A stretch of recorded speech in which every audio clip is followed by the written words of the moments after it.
Here we go then. Okay. Guten Tag, it's Rich from Hughes Kettner, and I am sat on the legendary Hughes Kettner couch with Emmi King. Which is really comfortable. It is indeed, yes. Thank you very much for taking the time to join us today, to sit with us. I love to come. Yeah, and Emmi has been down to play the Era acoustic amps, which you can hopefully see left and right in the shot. She's played a few little playthroughs and sessions with her guitarist Nico, which you can see in some other videos. Check out our channel below. And we thought we'd take the time just to learn a bit about you, because Sure. You're already pretty well known on Instagram. Got like 65,000 fans or something on there, well. which is a lot more than us. Follow us on Instagram.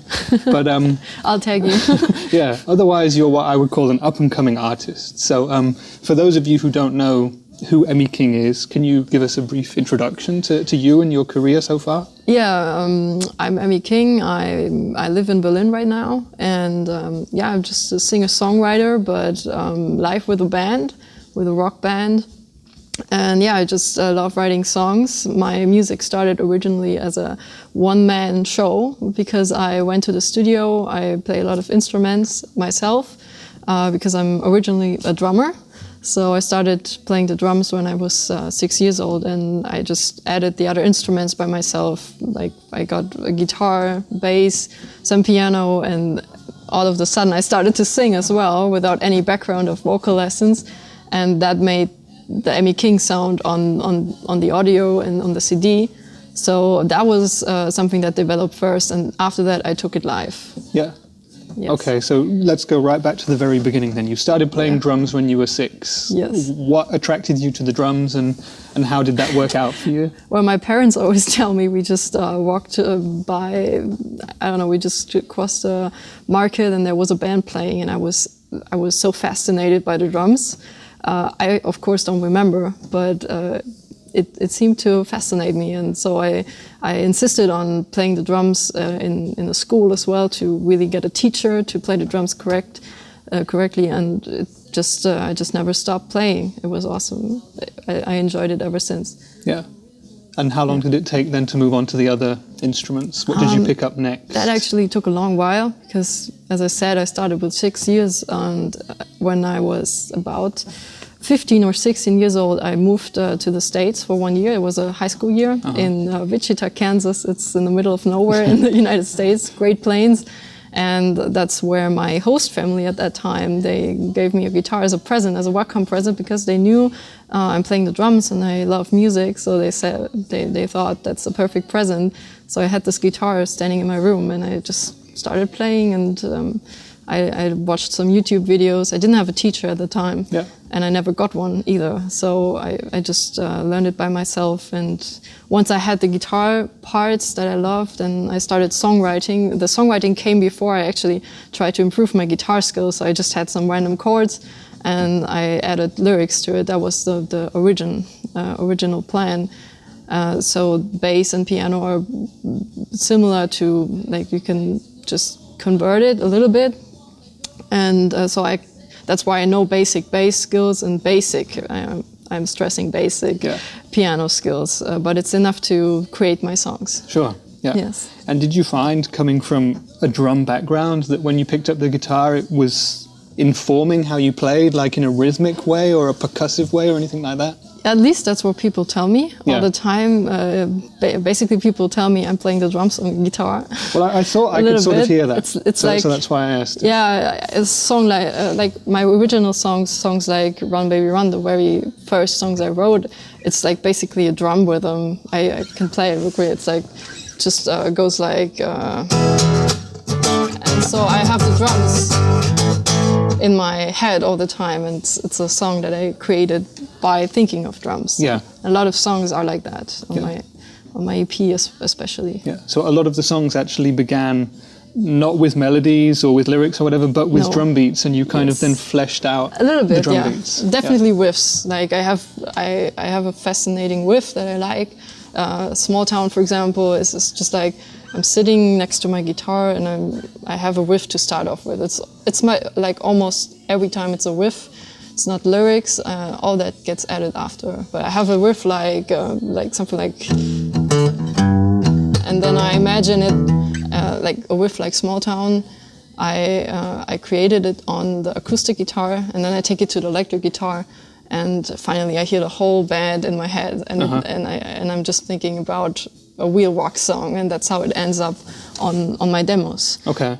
So, but yeah, it's pretty funny because I always play the acoustic guitar when I'm at home, when I'm songwriting, and then in the end, in the studio, of course, everything gets bigger, and you can see the whole picture, adding drums, bass, maybe some piano, maybe in future some strings as well. I want to make it a little bigger production on the production side. Yeah. So that's what's exciting for me, to add all those instruments and hear the final outcome of a song that just comes out of one riff. Sure. Yeah.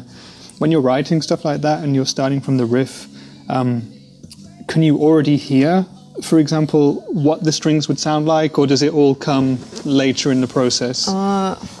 Actually, I have a band in my head all the time. Yeah. That's a lot of, like, I recently did an acoustic support tour of Donovan Frankenreiter, and I always thought, well, now the drums are missing and the bass is missing. So at the beginning, I had a hard time playing acoustically because I had this whole song and the studio recording in my head, and it's not like tough enough. There needs to be more rock attitude, and that's why I usually have it in my mind already.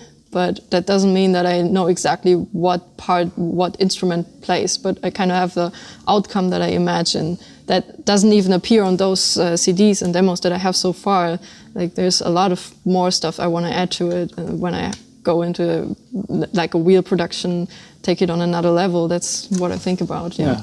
And how does it feel when you've got all this stuff in your head and you're looking at, let's say, I don't know, Pro Tools or whatever system you use, you want to lay it all down and it's all in here. Do you ever have problems or challenges to translate that, what's in here, onto the computer or into a song form? Yeah, that's a challenge, and that's where I need assistance. I need people who really know the material, who know those programs. I have some, like my friend Nico, he taught me a little bit about it, and I think I know some basics. I would know how to record a plain song, but I'm not actually of any technical background, so it really is about communicating, and sometimes I invent words that the producer doesn't understand, and you just have to find.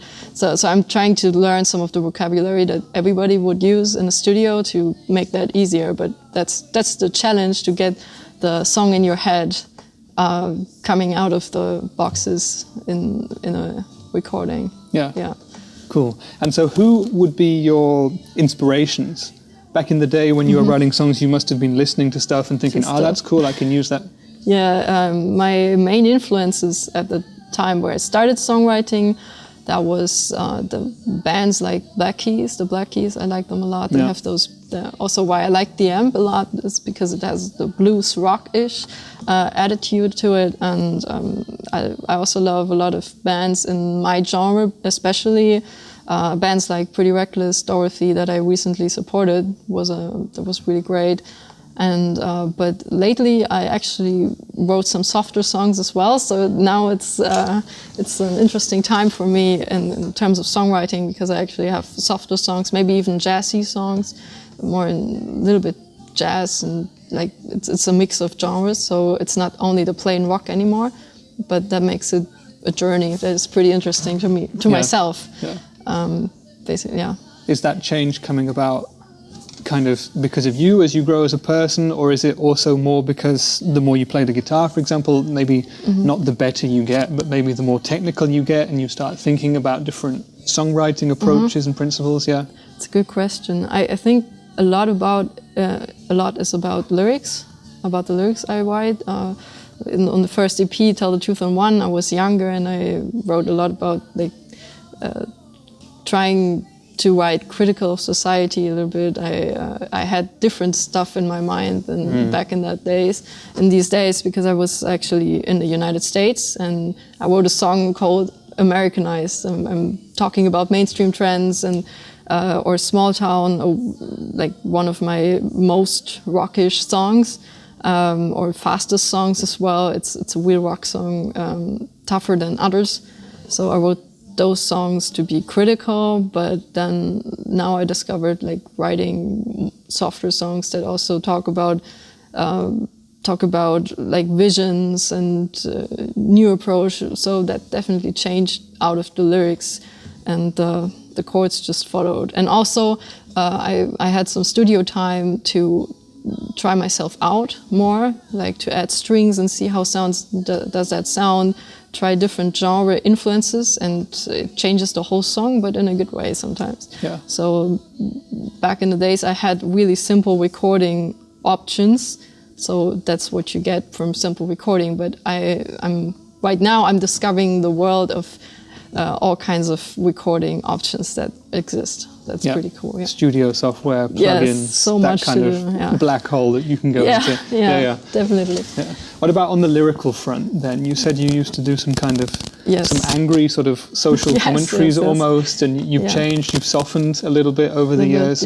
What have been your main inspirations for lately, lyric writing? It's actually it's not my own life all the time. It's I try to keep my lyrics pretty general. I don't like to sing about like one person, one place, one situation, but I like to take it on a different basis. So I write songs like my newest song, or one of my newest songs, is $1 Million Movie, and it's a song about your vision and about what you want to do. There's lyrics like that's something that inspired me just watching a movie. It's a song about how you feel like you're in a music video, like you have some kind of wish to live like in a movie. I think everybody has experienced that, like wow, that James Bond scene is very cool, or that's an epic I don't know, love story on screen. And so I write lyrics like I want a love that consumes me. Love doesn't need to be one person, it can be a whole lifestyle or a job that you actually like.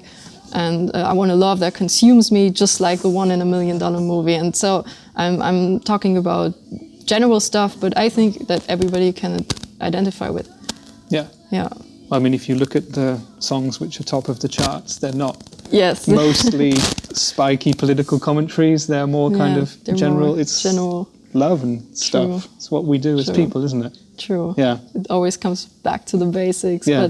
But that's why I also like to keep it general, because it's not about like the one love that consumes you, like not a person only, but like a whole life, all your hobbies, or what you like to do, all the visions you have. It's like more than that. Yeah.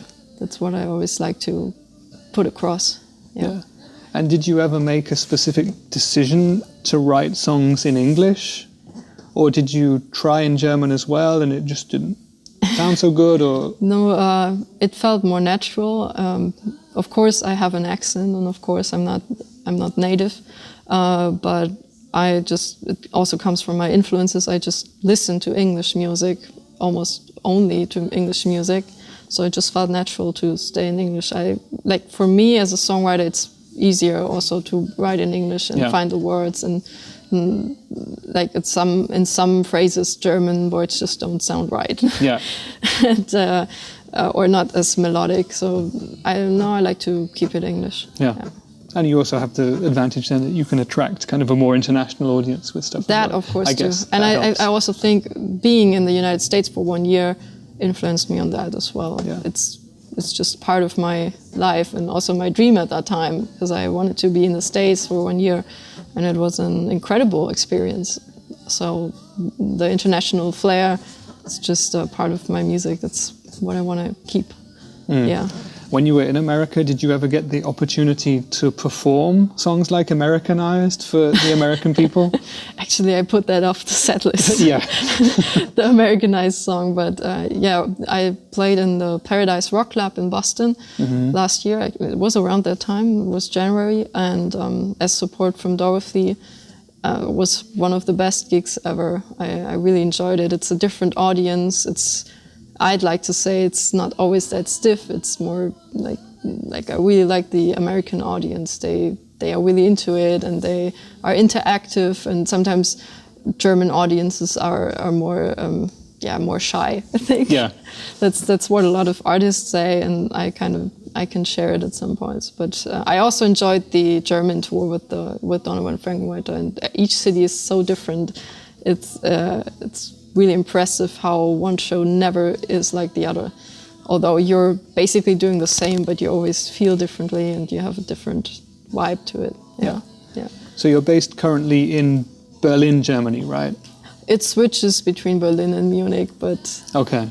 Yeah, Berlin is coming soon again. So you have international touring plans for this year, or will it mostly be within Germany or Europe? I actually focus on studio work, at least for the beginning of this year. I want to record a single.